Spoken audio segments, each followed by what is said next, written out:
Ladies and gentlemen of the crypto space, we're live on a Monday, May 22nd at 11:39 a.m. This is the week. This is the week where they're approaching 50 billion in the TGA. Everyone's scrambling on Capitol Hill trying to come to an arrangement. We've seen this story before, but we get to see it again. We're going to get to see it again and again and again. This is the world that we live in. This is the conversation that they have. And our goal, that is more important than ever, is to understand how the system works. And the system is simple. That's what we've done over the last couple of years, is reduce what can be thought of as a relatively complicated or obscure system to some very simple words. And these words have definitions, and these definitions have behaviors and implications and characteristics and markets. So, let's be brief. The system is a manifestation of collateral, currency units, and liquidity. And liquidity can be in respective markets, and the amount of currency units in a particular market is a representation quantitatively of the liquidity in a particular market. And most interestingly is the capital flow between markets. And that indicates opportunity. So you can have a significant contraction of liquidity, a significant reduction of the quantity of currency units in a particular market, but can have significant capital flow from one market to another market, in which case the relative quantity of currency units in that market is significantly increasing. So you can have significant opportunity in an overall net contraction of currency units environment, but you have to have a sense of capital flows from market to market. Now, there's no way to say quantitatively at all that is occurring with regard to crypto markets. Obviously, we talk from a crypto-centric perspective because that is the emerging market of maximum opportunity. Isn't that objective at this point? I mean, can we look at emerging markets around the world? Is there any significant productivity growth? Is there any significant manufacturing or enterprise that's even remotely not boring? Not remotely like, oh my God, they've been doing this shit for all of human history? All right, like manufacturing. Yeah, we need it. Yeah, the entire system is dependent on it. For production, natural resource extraction, refining, shipping, so on and so forth. Yeah, fine. I could see how certain actors in society want to invest in infrastructure and traditional enterprise, but there's some very interesting enterprise in the crypto markets that most people don't understand. And when most people don't understand something, you've identified opportunity. And it just so happens that these products, these enterprises in crypto markets, are conducive with traditional financial enterprise in that they finance traditional financial enterprise. So they have a capacity to be described with their product offering from the perspective or in the tone of banking, in the tone of financial products and services, in the tone of capital rails and capacity to offer a means of transferring currency units from place to place, from person to person, from country to country, from emerging market from a market to market, from sovereign to sovereign. Now that's a product and service that's freaking interesting. I own some shipping. I own a fair amount of mining, domestic U.S., critical resource mining. It's fucking boring. Now, is it meaningful? Is it significant? Sure. But holy crap, it's boring. These companies have to go through these insane bureaucratic processes of licensing and regulation, and literally a half a decade waiting for permission to even start assessing the start of a mining operation. Dude, you could literally die waiting for a mine that is fully funded to start even doing the surveys of the property. Like they've assessed that the land has the material, but you have to drill and you have to prepare and plan where you're going to do all of your operations and construction. You could wait a decade for anything to even start. It is the most boring, ridiculously stupid time horizon investment I've ever done. I'm young, but probably older people, 50, 60, 70, they've probably done these type of investments over the years that take, what, 20 years to bear fruit? I mean, the time horizon I must have on my critical materials investments is 2030 at minimum. It takes years to, oh my God. Anyway, so that's why we talk about the crypto space. And that's why we assess macroeconomic conditions, because these crypto enterprises are significant from a financial product and service offering standpoint. And we're in a world where I have the architect up on the main screen, and when we understand the way the system is built, the way the architect built the system, we can get a little bit of an edge to understand where the system is heading with regard to capital flows. So macro rundown, hopefully in a couple of minutes or less. U.S. economic liquidity conditions, total currency units in circulation, synthetic currency units is continuing to shrink. We're not going to see this change. I keep the monthly chart up, but this is where significant pressure is on the financial economy. The real economy is measured ISM and stuff like that, and retail sales and stuff like that. So the real economy is where consumer price inflation is often described as the critical assessment for policymakers making the decisions they have done. But the real economy doesn't exist if you don't have a financial economy. So the financial economy, that's why we look at bonds and yields, and that's why we look at the debt ceiling, and that's why we look at balance sheets, and that's why the system is going to need intervention from a financial economy perspective. You cannot have deflation like this from a currency unit perspective without collapsing banking, which obviously has occurred. And I mean, Yellen's talking about more banks are going to have to be bought. You know the narratives, you know the headlines, but probably the best thing I could describe is that there's multiple economies. You have the real economy and then the financial economy. And what has happened since 2008 is the divergence of the real economy from the financial economy to a gross degree. So you could have significant currency inflation. You could have little to no consumer price inflation, depending on where those currency units make their way to be used.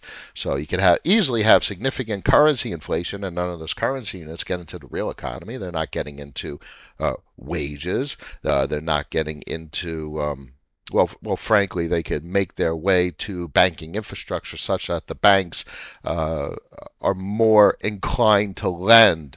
And when they lend, they create currency units in the real economy.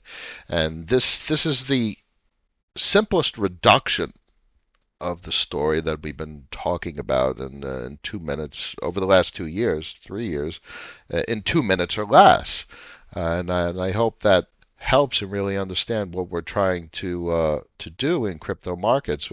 The real economy is meaningful, but the real economy is not the financial economy. And we, as investors in these types of products and services, are more interested in the financial economy. So we're not looking at CPI. CPI is going to be indicative of the way policymakers talk and narrative, and that's smoke and mirrors for the general public. Placation. It's a way to it's the opiate of the masses. So people think they have an understanding of the way the system works. But this is the way the system works. When this goes down, liquidity conditions are tightening, and things will get sold. Why will things get sold? So other things don't have to get sold. and that's so you prevent liquidation. And this gives an indication of capital flows. So right now, capital flow is significantly out of the crypto markets. Things are getting sold to produce liquidity for actors such that they probably don't have to sell other shit when they have to refinance for 5% instead of 0%. So that's where we are from a financial perspective. Financially, there's no way they don't intervene in currency supply. What they want to do is probably keep increasing rates. And I've talked about this, like they increase rates and bond prices drop, and the interest rate on bonds goes up, which obviously creates the doom loop death spiral, nominally, of course. So that's probably the what I would see as a reasonable path. Keep increasing interest, and in fact, that's exactly what they've been doing. They've in the last meeting 25 basis points. If they keep increasing interest rates and they keep intervening financially to sustain the financial economy, that's exactly what I've been describing. They need to increase the Fed balance sheet. They need to uh, communalize. They need to spread the refinancing of the system's debt infrastructure across the population, which is exactly what the Fed balance sheet is. So I would expect the Fed balance sheet to not necessarily decrease, maybe maintain. Well, I mean, that's exactly what it's been doing. This is relatively horizontal since at least January. So all year, the Fed's balance sheet has not made a fresh lower low. Considering the reverse repo, especially considering the reverse repo, which is quite fascinating. So all year they're talking about continuing to tighten the real economy, the public-facing economy, while the financial economy they have supported, because this isn't continued tightening. This is the maintenance of liquidity conditions from a domestic U.S. liquidity perspective. They have not continued to drain it, albeit from a currency unit perspective that this is going to apply significant pressure. Anyway, so that's a macro rundown. Nothing more interesting other than NASDAQ just entirely breaking out. I mean, that's a breakout. Unless you see over the next week or month, uh, I want to do month because the monthly 100 SMA is what's being breached at the moment. You don't have moving averages up here for a monthly. That's how remarkable this market is. How remarkably distorted and disgusting the pig shit equities markets are. Look how departed we are from like a 100 SMA, a 200 EMA, or a 200 SMA. This is the 50 SMA up here. And that was literally all 2022 was a 50 SMA mean regression. It's the first actual 50 SMA mean regression on Nasdaq on the monthly. You probably have to go back to like pre-08. You didn't even touch it in 2000. You didn't touch it in 18. You didn't touch it in 15. It didn't even touch it. And here you breached it to the downside with big wicks to the downside. So this is a heck of a chart, heck of a perspective from the monthly. But I like the weekly because you do have a breakout. It's a technical breakout from a significant moving average on a relatively decent time perspective. So there was an interaction in August of 22, which is a failed breakout. And what's interesting is it was a breakout now. If this was a rejection now, yeah, that would be quite bearish. So this is obviously indication that market actors are expecting the financial economy to receive support, and they don't believe that the real economy will play a part in the policy making of the financial economy. So that's probably what I've been describing as the desire of policymakers is to create a divergence between the policy of the real economy and the policy of the financial economy. Anyway, let's hit some comments. And I have a bunch of tabs open because, folks, there is opportunity.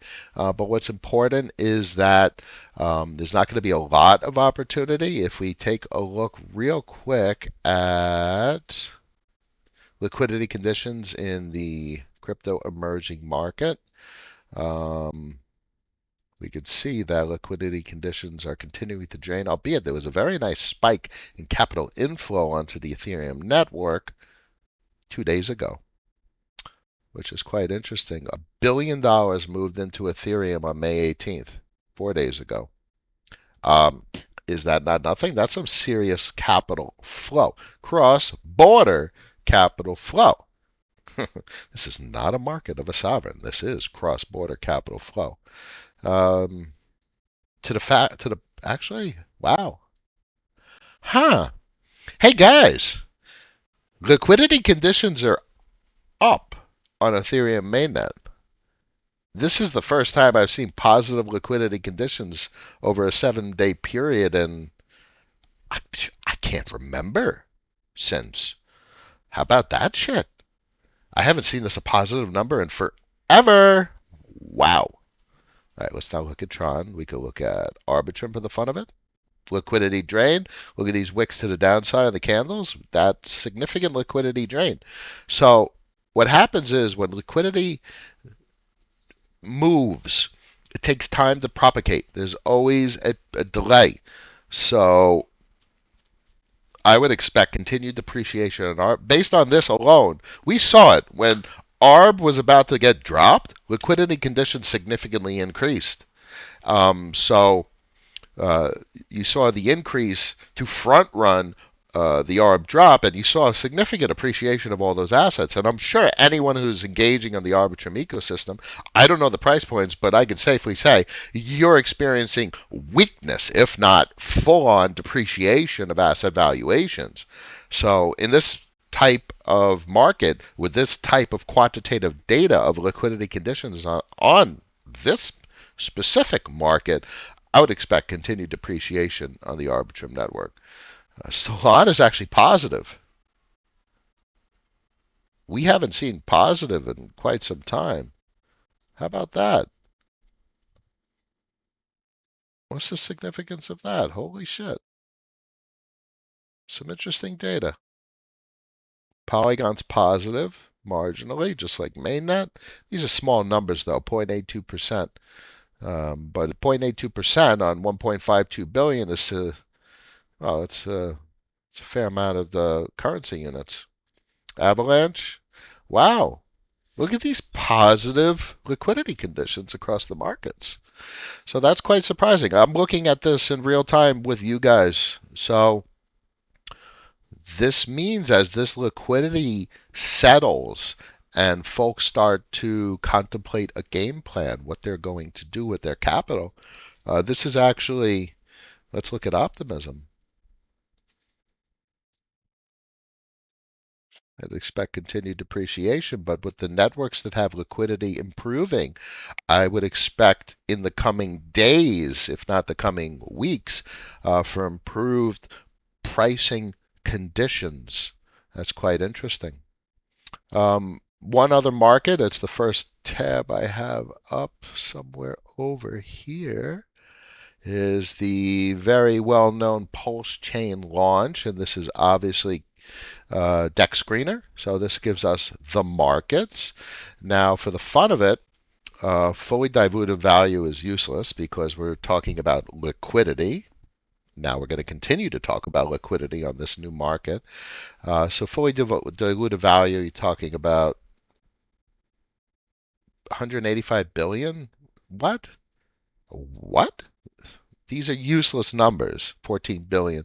These are completely useless numbers. What matters is liquidity. Liquidity is opportunity, and ultimately liquidity involves currency units, obviously synthetic currency units and derivatives of derivatives. Point being, stablecoins. Point being, this game is scored in stablecoins.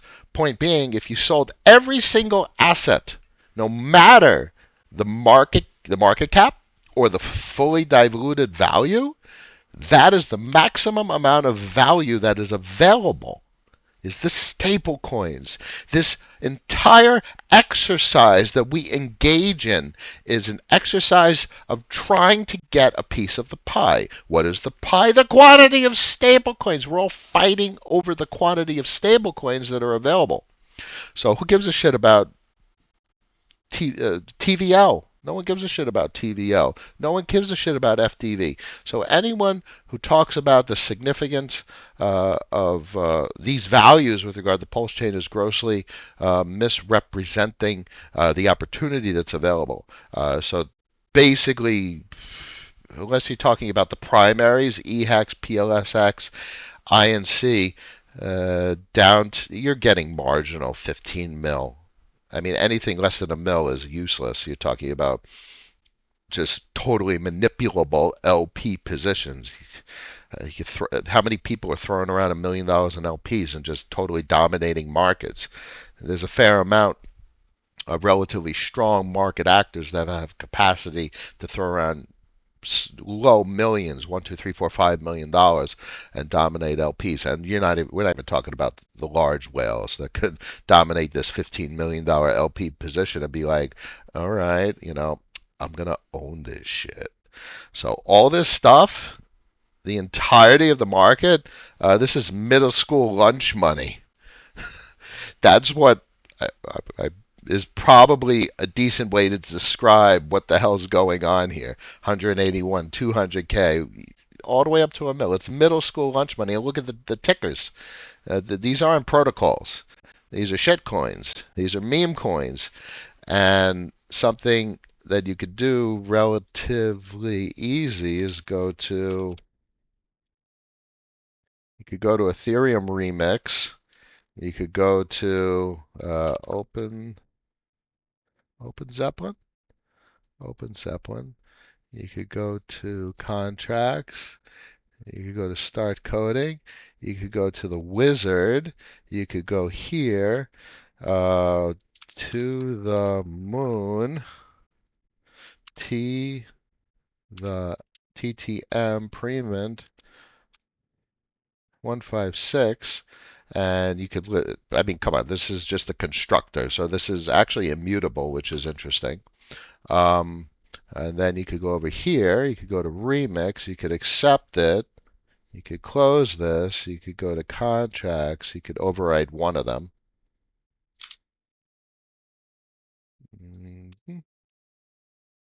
And then you could go over here. And you can literally, it takes 10 seconds to deploy a contract. And I would go over here to frame. I would select PulseChain. I would go back to the code. I would go over here to compile, injected. No, I don't want MetaMask. Do I have Oh, I'm in. All right, if I was on Brave, this is in a Chrome browser, it would select frame with PulseChain selected, and it's like literally deploy. It's deploy. Okay? And done. I'd be done. So that's what this shit is. That's what all this shit is down here. It's just deploy, contract, Dodge, 0.5. Oh my God. All right, so this is like middle school lunch money, suffice it to say. I got a bunch of other tabs we could go through. Gaffer, Paul, Athena. Yeah, the last round was a fun one because I was expressing the state of the market and how silly it is and it's desperate. Don't be desperate. Own this shit. Understand collateral, currency units, liquidity, capital flows, credit. Credit creates, it prints currency units. That's everything. And crypto is not a market of any country. Dan's in the house. Tapsy, a pleasure. Could you perhaps speak to something like liquidity versus Aber? Yeah, those are two very meaningful protocols. Aber's just more degen collateral. Yes, that's correct. TW Matt from Tapioca said just the same thing. So liquidity is meaningful. One, that it's immutable. Two, that it's dealing with an LS. Well, it's not even dealing with an LSD. It's dealing with pure Ethereum. So that's collateral. and that's meaningful from a crypto-centric standpoint. That is the collateral, the pristine collateral of crypto markets. Clearly, that collateral is volatile relative to sovereign fiat pricing, such as anything would be in an FX market, but that is collateral, pristine collateral from a cryptocurrency perspective. So that's meaningful.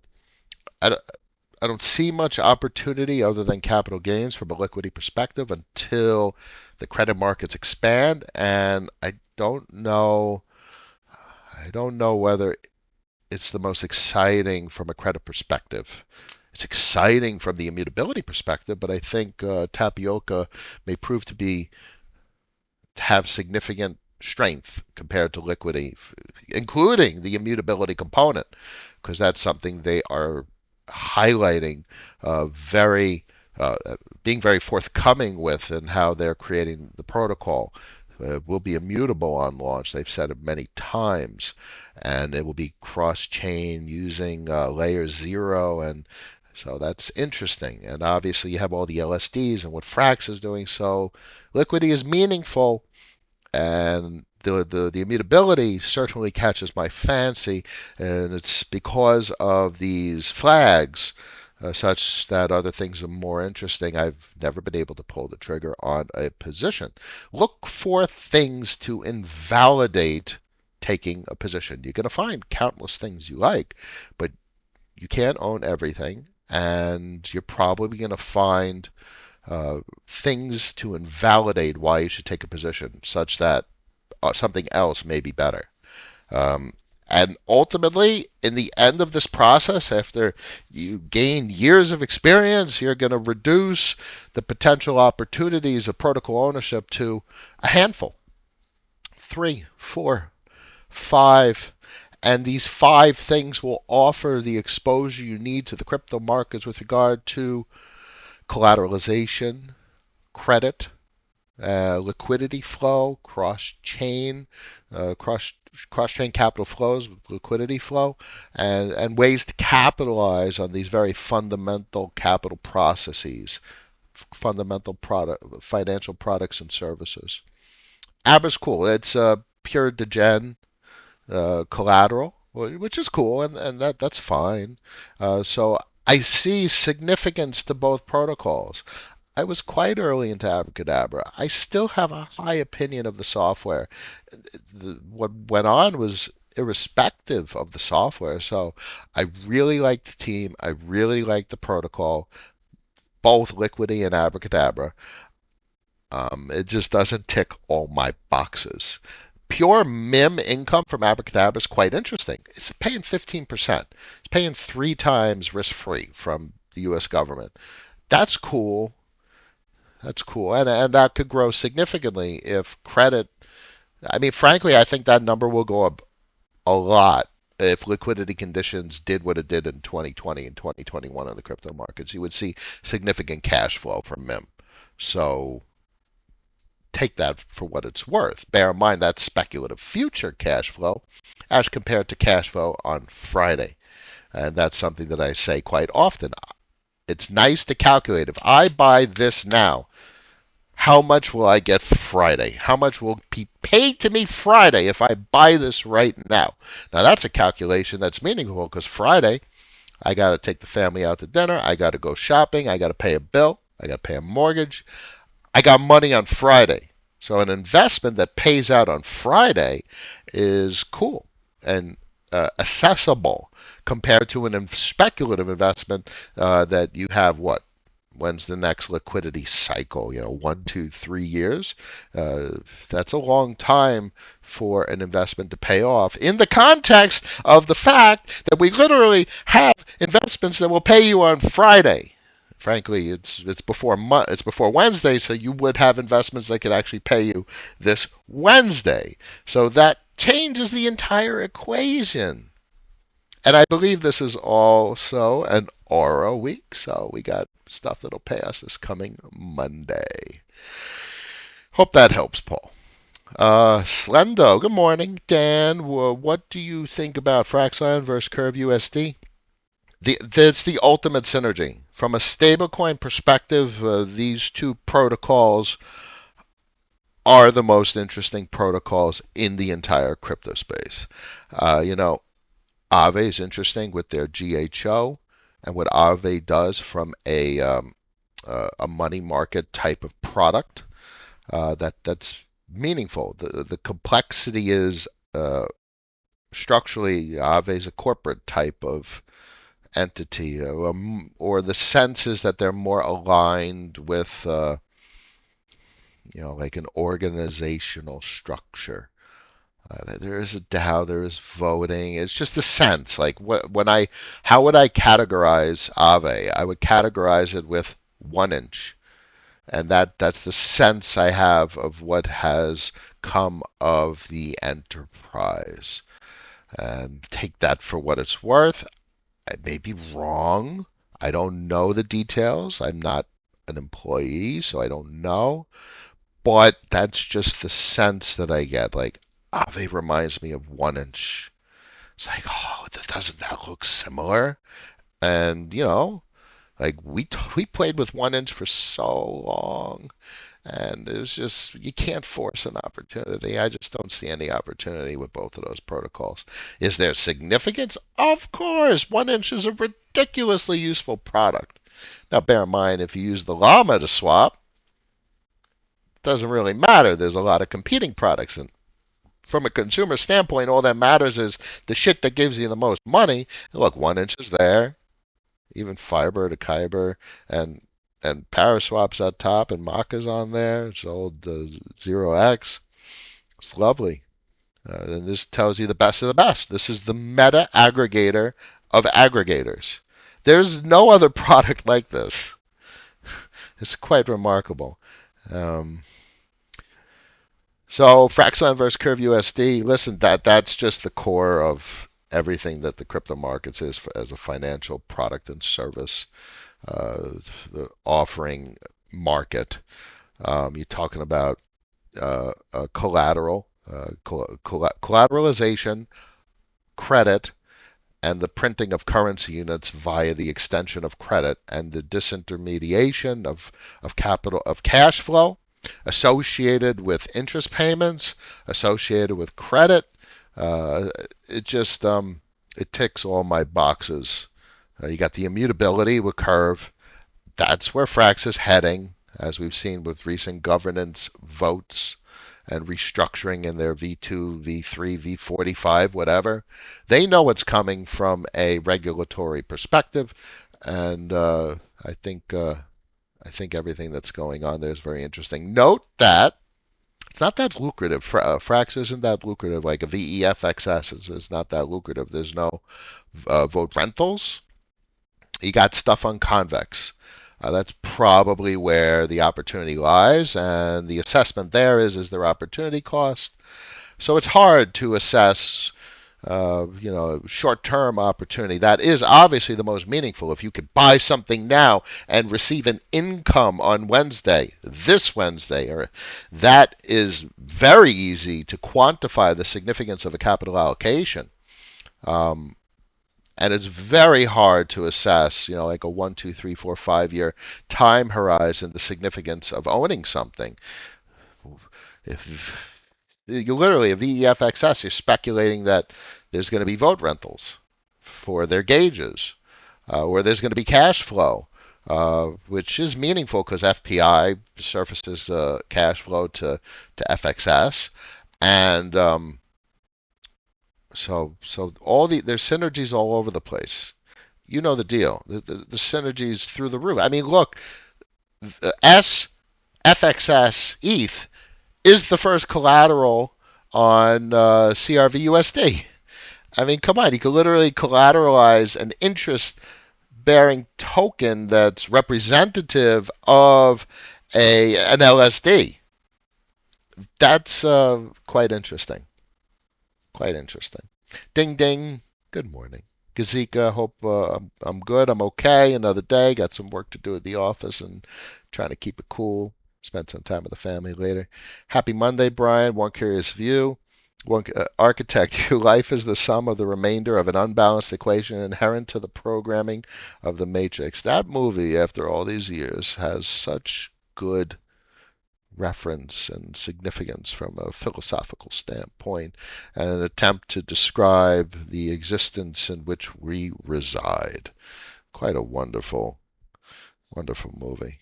Hey, brother, crypto tubes in the house. Joe, you think we see M2 go back to early 2020 levels? I don't know. It depends how long the system will last. So, US M2?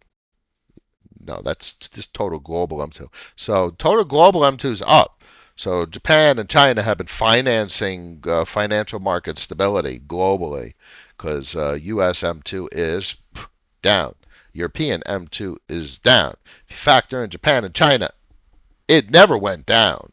So this is the effect that Japan and China have had on the stock market, financial markets, and that's quite interesting. Dude, if currency, if M2, Joe, went back to 2020, you won't have a supermarket to go to. There'd be no truck drivers to drive food to the supermarket.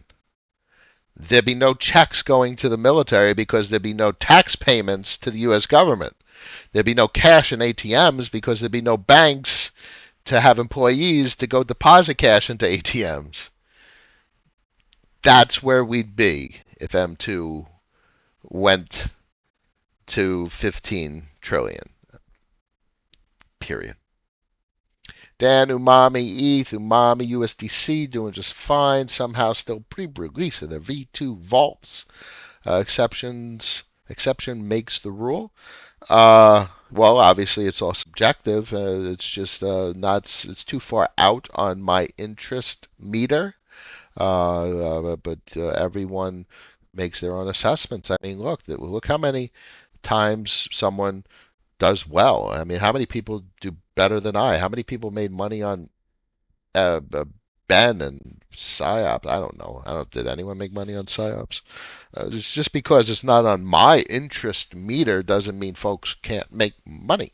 What matters is having an expectation, a plan, an idea of the way things may proceed and being rational. So if that ticks your boxes, okay. Bear in mind those are LP positions. So that's for your consideration. JM, I know you like Data Dash YouTube. He's been around a long time. So that's meaningful. I generally I do not like his content. So I like Nicholas's content. I think it's decent. I thought it was interesting seeing he thinks it'll be years before crypto has its day again. Well, here's the kicker. Here's my perspective. It's irrelevant when someone thinks crypto will have its day again. We're staring at the chart that tells us when crypto will have its day again. This is it. This is the chart that tells us in a week, in a month, we're going to see significant financial activity, significantly improved liquidity conditions in financial markets, and we'll see capital inflows into markets where opportunity exists. And therefore, we will see capital inflow into the crypto markets because that's probably the global market most likely to receive capital inflows when there is excess capital in the system in any country worldwide, because this is a market that extends credit permissionlessly and allows permissionless activity.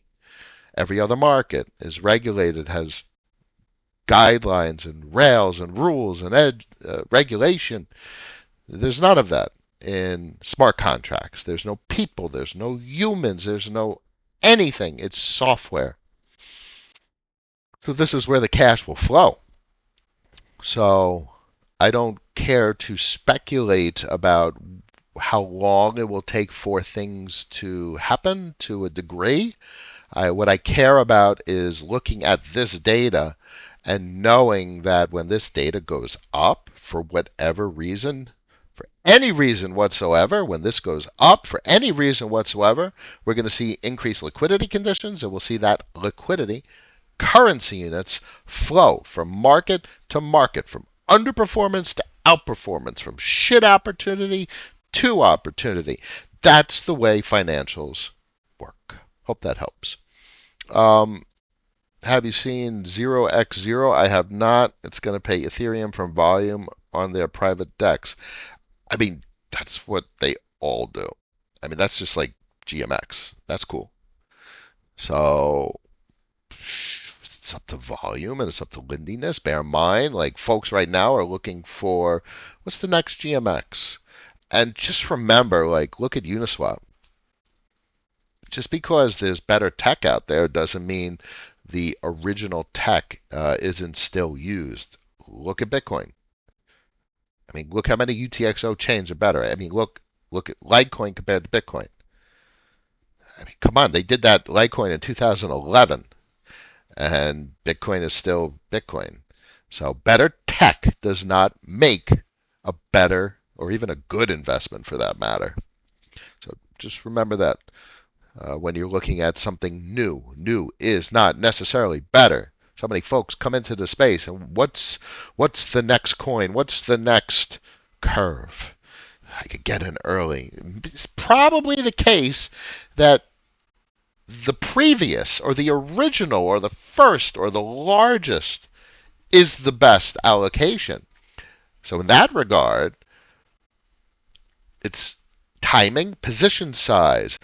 You want to get it as cheap as possible. So that's when you're following the market for like a liquidation event.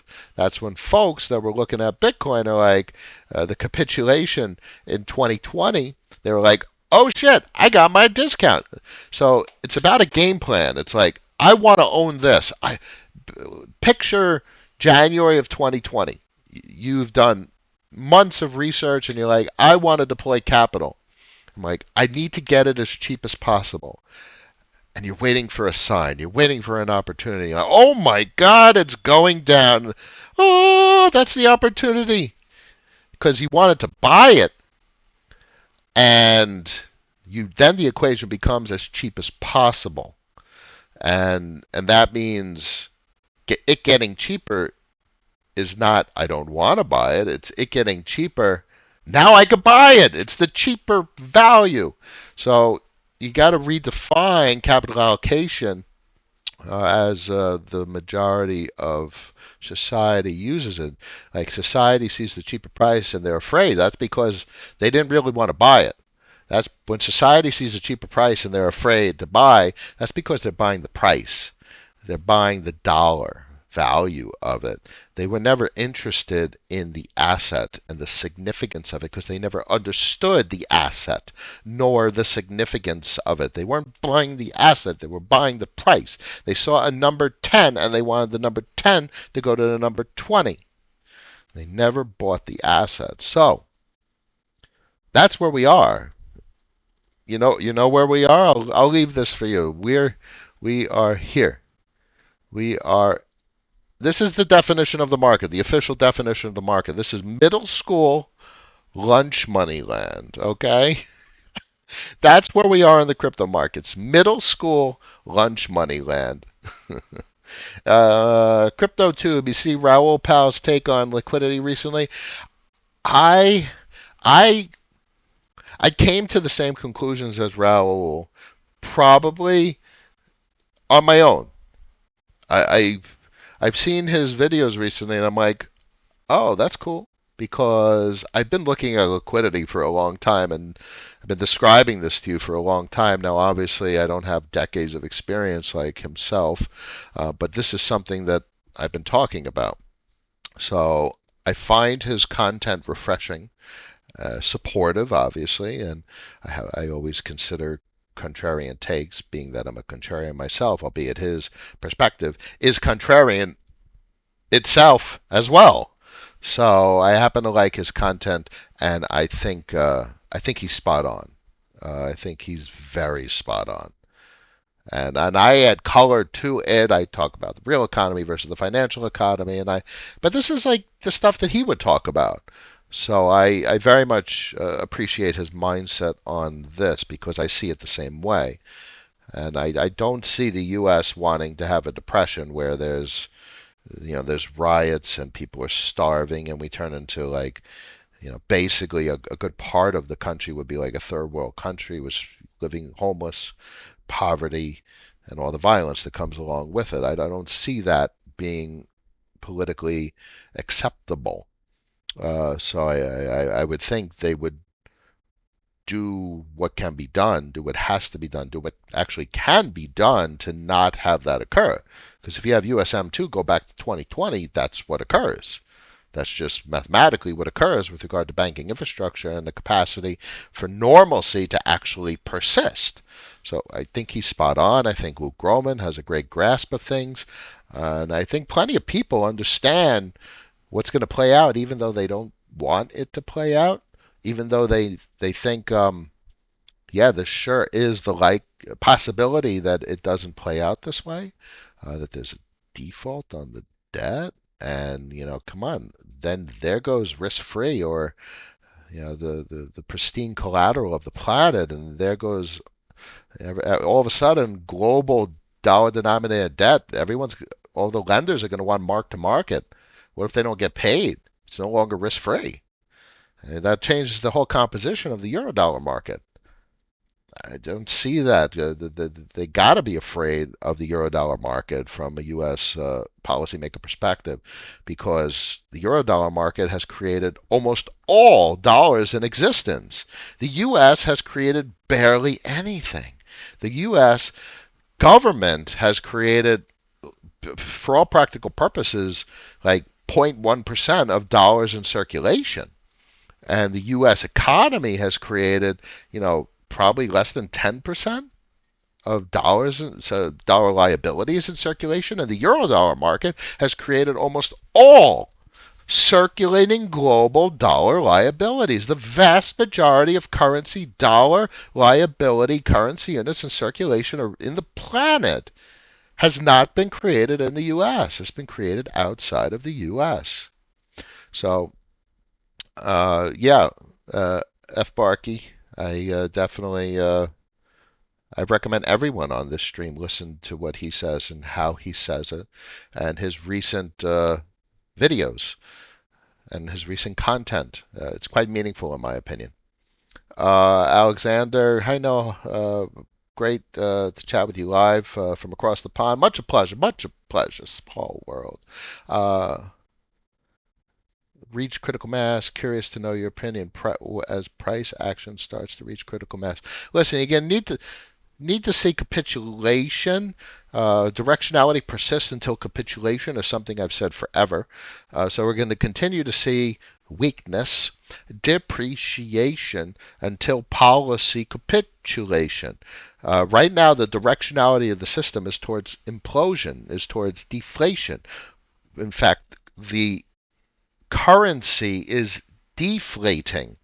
You go on TV and they talk about inflation. That's consumer price inflation. But the directionality with consumer price inflation is aggressive disinflation, to the point where month over month there's consumer price deflation. So there's a whole lot of words that could be said about what's occurring. But right now, the system is heading towards collapse.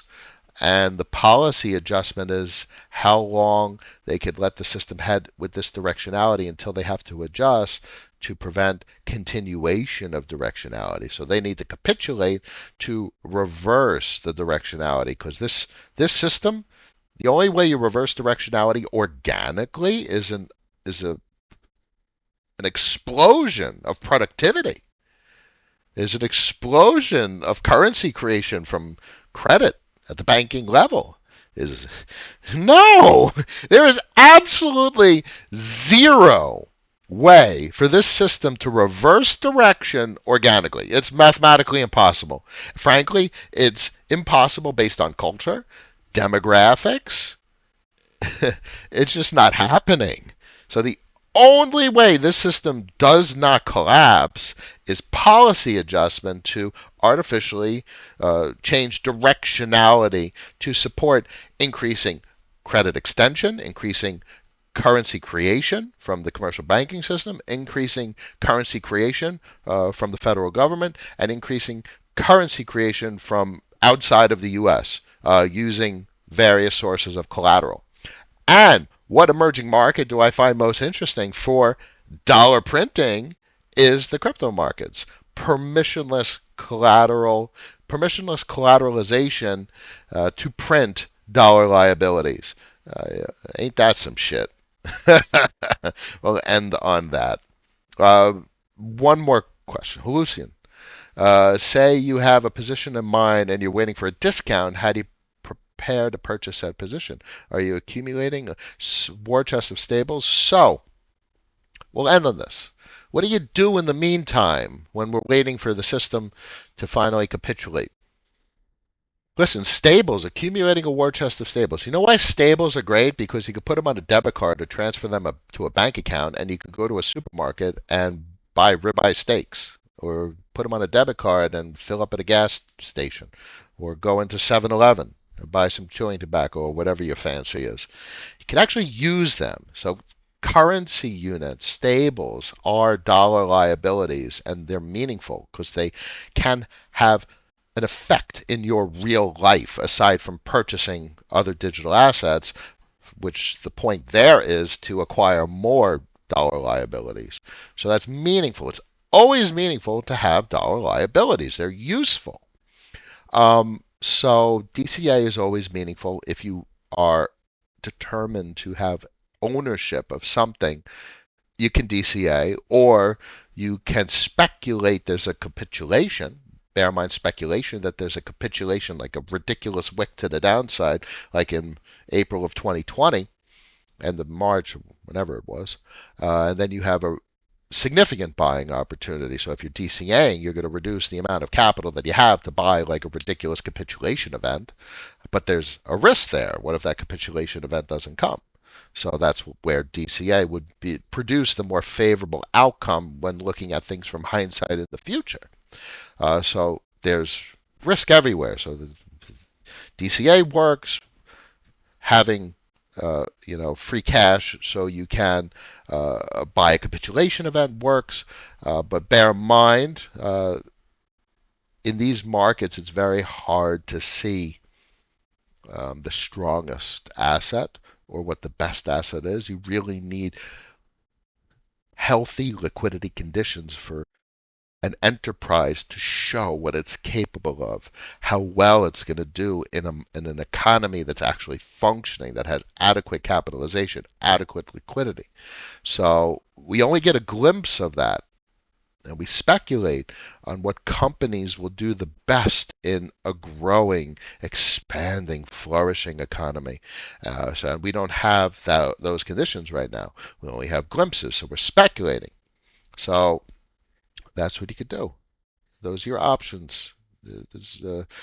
Patience is the most important thing in these market conditions. What if you can't accumulate enough to get the position size you want? Most important question I've heard anyone ever ask me. If you cannot get the position size you want, you have likely just invalidated the position. So if you cannot have an adequate position size to produce the results you're looking for, you have to invalidate the position because you are likely creating opportunity cost. The smaller the amount of cash you have, the less opportunity you have. The harder it is to achieve the desired result. The less capital you have, the more concentrated your portfolio needs to be, which means the increased risk exposure you're taking to try and achieve the result you're looking to achieve. Albeit, concentration, you're going to probably have to do capital gains. You can't do cash flow with a small amount of capital. Cash flow, the majority of the stuff we talk about is, like $100,000 does wonders for most human beings in the United States. Like if you get 30-40% on $100,000, you're making $30,000-$40,000 a year. Now $50,000 and you're making an extra $10,000-$20,000 a year. That's crazy, because if these credit markets do what we can speculate they would do, and they go 10x on the money, $50,000 turns into $500,000, making 3-4-5% a year. Okay. That's crazy. So there's some interesting considerations, and they're very dependent on the amount of capital you're working with. Now, unfortunately, position size must be invalidated if you cannot have an adequate position size. You will not achieve what you're looking to achieve, and you will do yourself a financial injustice. And that is what it is. You don't want to do yourself a financial injustice, which means like just buy ETH and speculate that it goes 5x by 2030, 10x by 2030. It's $10,000 by 2030, and you could turn 5 grand into 25 grand. And the odds are for many people in the country, if you could turn 5 grand into 25 grand worth of savings, to top it all off, earning 3, 4, 5, 6, 7, 8% ETH denominated, that's crazy compared to the offerings of traditional finance. So it's imperative to assess the success of a portfolio relative to its starting position. That would be monumental success. Turning 5 grand to 25, earning 4 to 8%. That's crazy. In traditional finance, most would never dream of something like that. It would take 20, 30 years compounding in a stupid 401k and stuff like that. And that's just the basic exposure to crypto markets, to a deflating collateral asset. You could do probably the same with Bitcoin. Bitcoin will probably achieve those multiples as well for very different reasons and have no cash flow. And the goal really is to be able to have cash flow, because cash flow changes your life, changes everything. So capital gains is a means to an end to achieve the cash flow. With Bitcoin, you can't do anything. Bitcoin is not the answer to financial success. Even if you achieve significant capital gains, you can't do anything with it other than capitalize. And capitalization offers no financial freedom. Cash flow offers financial freedom, because cash flow pays you on Friday. That's freedom.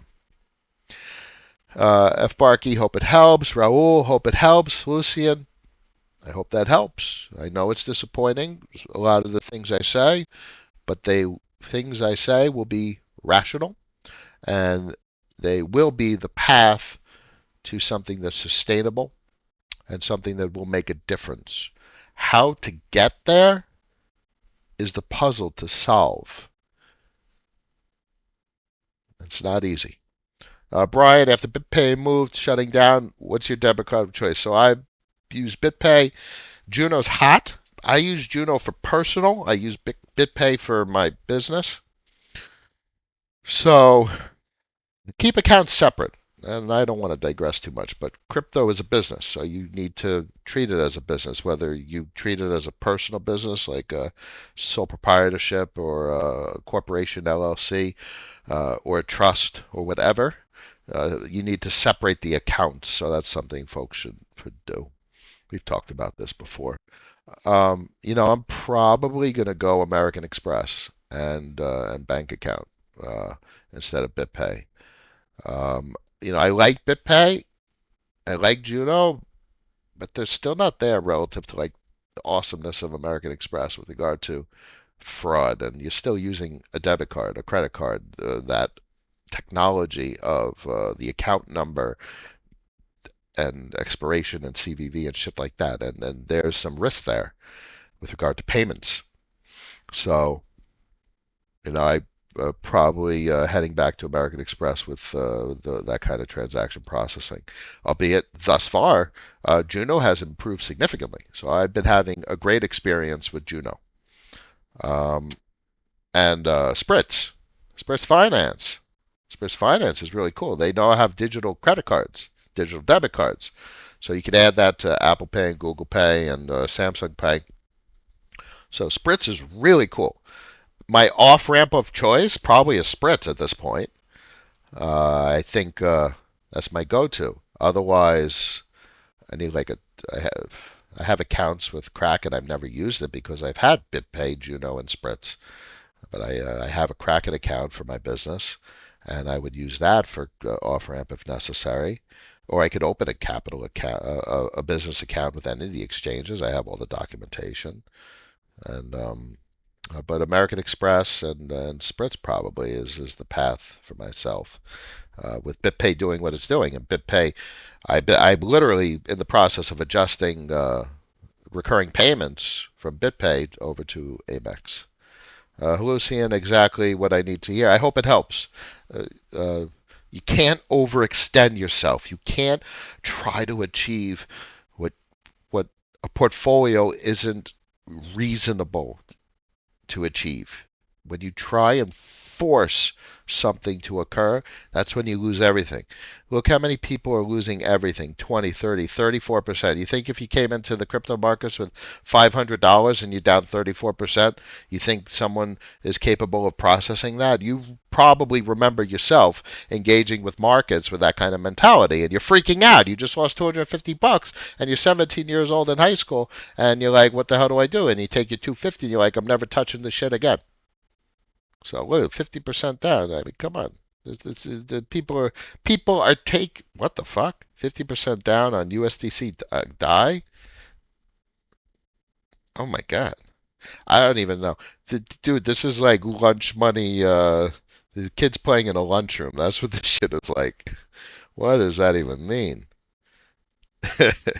Okay, I've had enough. Thank you all for joining me today, Monday, May 22nd at 12:41 p.m. I appreciate everyone. Tell everyone to subscribe. I will see you next time after party on Discord for the most rational community in the entire crypto space. I will catch you next time. Peace.